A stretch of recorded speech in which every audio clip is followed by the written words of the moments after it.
Dr. Hisham Shah dan Datuk Chong Chee Kiong. Kementerian Kesihatan Malaysia ingin memaklumkan bahawa terdapat 165 kes yang telah pulih dan dibenarkan discharge pada hari ini.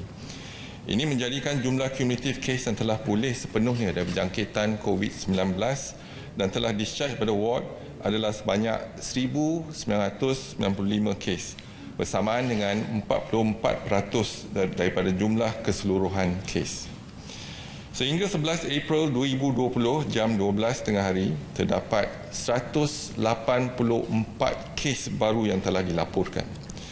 Ini menjadikan jumlah kes positif COVID-19 di Malaysia adalah sebanyak 4,530 kes.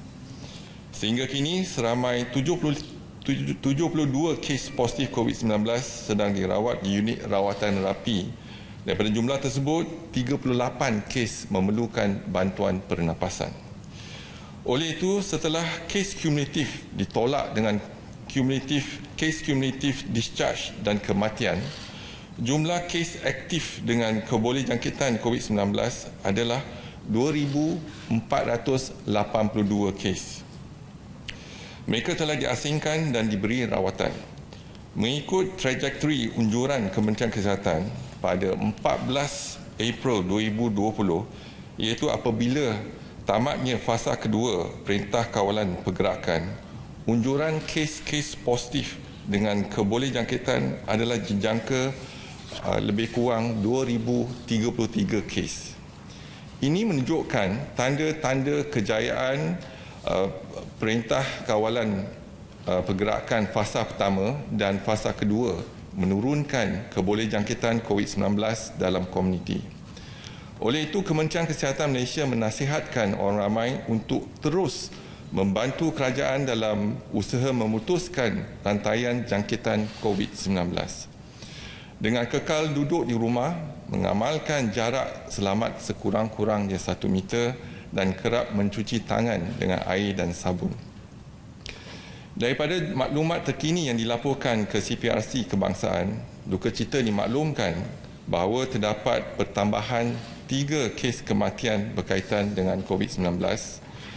Justru jumlah kumulatif kes kematian COVID-19 di Malaysia adalah sebanyak 73 orang, iaitu bersamaan dengan 1.6% pada jumlah keseluruhan kes. Kes kematian ke-71 iaitu kes 3,091 merupakan lelaki warga negara Malaysia berumur 66 tahun dan mempunyai latar belakang penyakit kencing manis, darah tinggi dan gout. Beliau mempunyai kontak rapat kes positif COVID-19 daripada kluster Perhimpunan Seri Petaling iaitu kes 452. Beliau telah dirawat di Hospital Tuanku Jaafar Negeri Sembilan pada 1 April 2020 dan disahkan meninggal dunia pada 11 April 2020 jam 12.05 tengah hari. Kes kematian ke-72 iaitu kes 537 merupakan lelaki warga negara Malaysia berumur 71 tahun dan mempunyai latar belakang penyakit kencing manis, darah tinggi dan penyakit jantung. Beliau telah dirawat di Hospital Sungai Buloh, Selangor pada 15 Mac 2020 dan disahkan meninggal dunia pada 11 April 2020 jam 11.15 pagi. Kes kematian ke-73 iaitu kes 2,399 merupakan lelaki warga negara Malaysia berumur 63 tahun dan mempunyai latar belakang penyakit darah tinggi. Beliau telah dirawat di Hospital Raja Pemaisuri Bainun Ipoh, Perak pada 25 Mac 2020 dan disahkan meninggal dunia pada 11 April 2020 jam 12 tengah hari.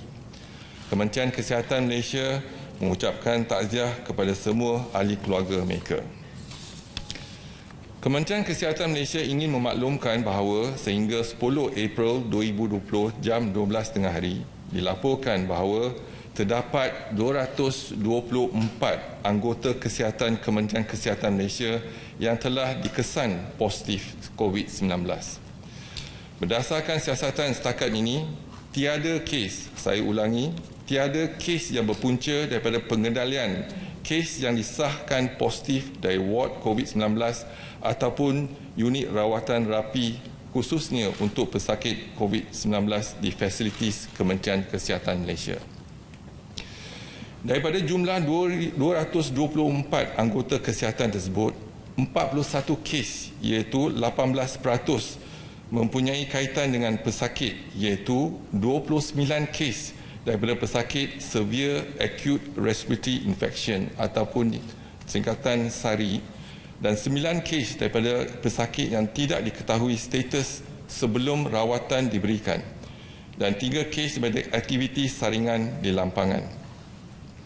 Kementerian Kesihatan Malaysia sentiasa memberi keutamaan kepada aspek keselamatan anggota kesihatan, terutamanya petugas barisan hadapan yang bekerja keras dalam menghadapi pandemik COVID-19 demi kepentingan negara. Justru pelbagai tindakan telah diambil bagi tujuan menjaga keselamatan dan kesihatan anggota termasuk penilaian keperluan dan stok alat pelindung diri di fasilitis bagi memastikan pembekalan PPE sentiasa mencukupi. Semua kes SARI dan jangkitan paru-paru pneumonia dianggap sebagai jangkitan COVID-19 sehingga terbukti sebaliknya. Memperkukuhkan triaging iaitu penilaian dan pengasingan pesakit yang disyaki mempunyai gejala COVID-19 apabila datang ke fasilitis kesihatan serta memberikan mereka alat penutup hidung dan mulut untuk dipakai. Memastikan anggota yang merawat pesakit disahkan positif COVID-19 memerlukan menggunakan peralatan ataupun alat pelindung PPE seperti yang disarankan dan anggota yang merawat pesakit tidak disyaki menggunakan alat penutup hidung dan mulut.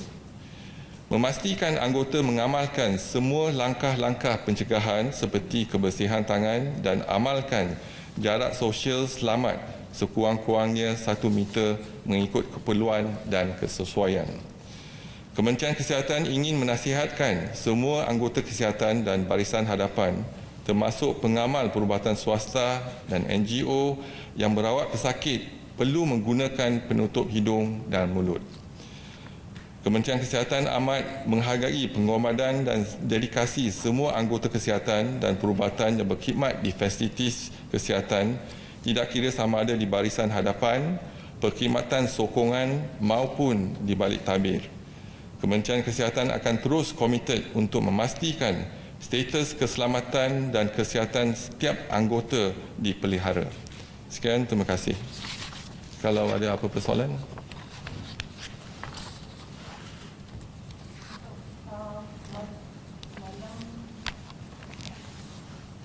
Semalam kemarin PPM ada sebut pasal untuk benarkan sektor gunting rambut semua di operasi setelah ni.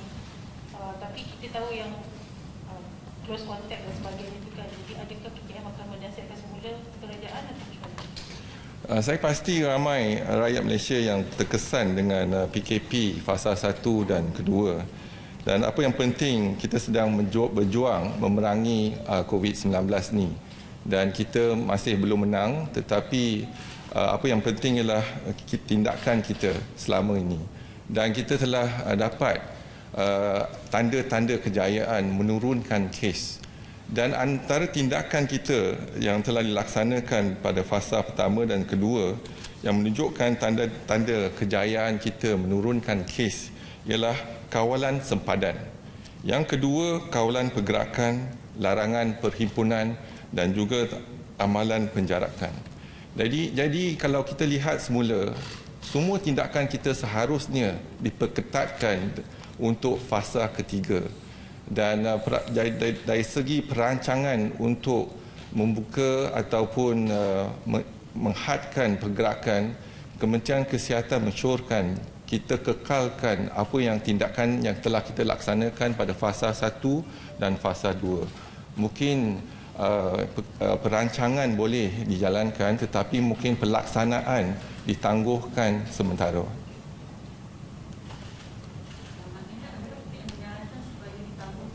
Azhar minta untuk tegak. Jadi perancangan kita sekarang ni, kita juga kena lihat kalau selepas fasa ketiga, apakah tindakan kita. Jadi perancangan bermula pada sekarang untuk kita laksanakan mungkin selepas fasa ketiga. Dan yang penting kita sentiasa memantau dari segi data-data kita seharian dan untuk kita melihat sama ada kita capai tak unjuran Kementerian Kesihatan untuk mengurangkan kes COVID di negara kita. Cadangan Kementerian Pengajian Tinggi mengenai pelajar yang pulang ke kampung. Begitu juga cadangan kita kepada Kementerian Pengajian Tinggi memandangkan kita memasuki fasa yang penting iaitu fasa ketiga, iaitu kita perlu memperketatkan lagi kawalan kita untuk menurunkan kes. Dan pada unjuran kita mungkin akan berjaya sekiranya semua rakyat Malaysia bersama-sama dengan Kementerian Kesihatan untuk memastikan kita memperketatkan tindakan fasa 1 dan 2 dan semoga tindakan fasa ketiga kita dapat jaya untuk mengurangkan kes.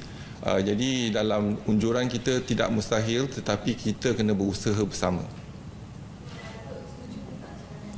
Cadangan kita, nasihat kita kepada Kementerian Pengajian Tinggi ialah bersabar, mungkin dalam seminggu dua. So sekurang-kurangnya dalam tempoh seminggu kita akan melihat data-data yang terkini.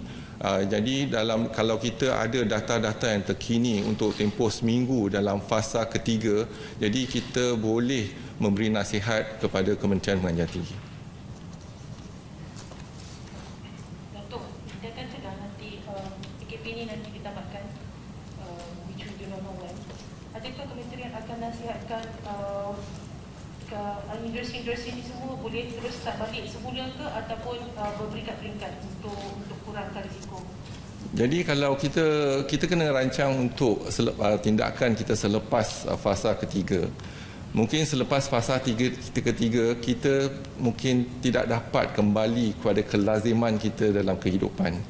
Dan mungkin ada nasihat Kementerian Kesihatan kepada semua ialah kita perlu mengamalkan penjarakan yang selamat, yang pertama. Yang kedua, mungkin kita tidak ada perhimpunan. Jadi perhimpunan akan membawa mereka bersama ataupun rakyat yang berhimpun. Jadi keberangkalian untuk jangkitan ataupun keboleh jangkitan COVID-19 ni akan berlaku.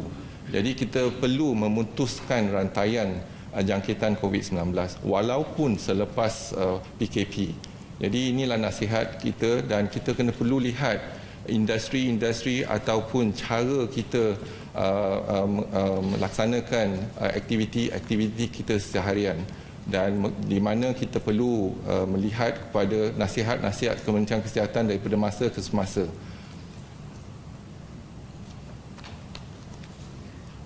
Ada lagi soalan? Datuk, mungkin boleh update status pasal PKP sekarang yang boleh COVID semua. Okey. Status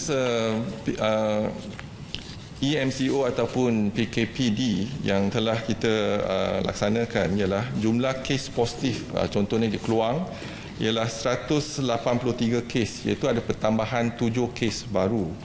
Dan Bandar Baru Ibrahim Majid ada pertambahan 7 kes baru iaitu 145 kes ya. Dan lain-lain lokaliti masih sama. Dan pecahan jumlah ikut mukim ialah Ulu Benut 160 kes, Keluang 18 kes, Macap 4 dan Nyo 1. Dan di kawasan Ulu Langat ialah jumlah kes positif Ulu Langat ialah 387 kes. Semalam kita melaporkan 376 kes. Dan Kampung Sungai Lui kekal 92 kes. Bukan Kampung Sungai Lui 295 kes. Semalam kita laporkan 281 kes. Pecahan ikut mukim di kawasan Ulu Langat ialah Ampang 62 kes, Beranang 11, Ceras 46, Ulu Langat 108 kes, Kajang 149 kes, Semenyih 11 kes dan Ulu Semenyih tak ada kes. Kematian ada 1 kes di kawasan tersebut. Dan di Menara Plaza City One jumlah disaring ialah 2054 orang ya, yang jumlah sampel dan jumlah kes positif Menara Plaza City One kekal 30 kes. Manakala Malayan Mansion jumlah disaring ialah 783 setakat ni dan jumlah kes positif Malayan Mansion ialah 4 kes. Tiada pertambahan kalau dibandingkan dengan semalam. Selangor Mansion jumlah disaring ialah 898 orang dan jumlah kes positif ialah 43 kes, iaitu pertambahan 32 kes. Jika sektor perkhidmatan gunting rambut dan kesihatan sosial, apakah SOP diteruskan? Apakah SOP untuk mengelakkan penularan, jarak samat, langkah pencegahan dan adakah untuk mengelakkan perebakan di premis berkenaan dan adakah saringan dan infeksi akan dilakukan? Jadi kalau kita lihat pada isu tersebut, yang penting ialah mengurangkan boleh jangkitan di kalangan komuniti. Jadi virus tu kalau kita boleh kurangkan dalam komuniti, yang mana kita jangka dengan unjuran kita, kalau kita bekerjasama dan semua rakyat Malaysia patuh pada perintah duduk di rumah, mungkin kita boleh kurangkan jangkitan COVID-19 dalam komuniti. Dan apabila COVID-19 telah kurang dalam komuniti, barulah kita boleh lihat bagaimana dengan nasihat Kementerian Kesihatan, sistem ataupun cara sedia ada untuk kita melaksanakan aktiviti-aktiviti mungkin kita kena ubah. Dan juga kita akan memberi nasihat daripada masa ke semasa kepada semua peringkat dan juga industri lah.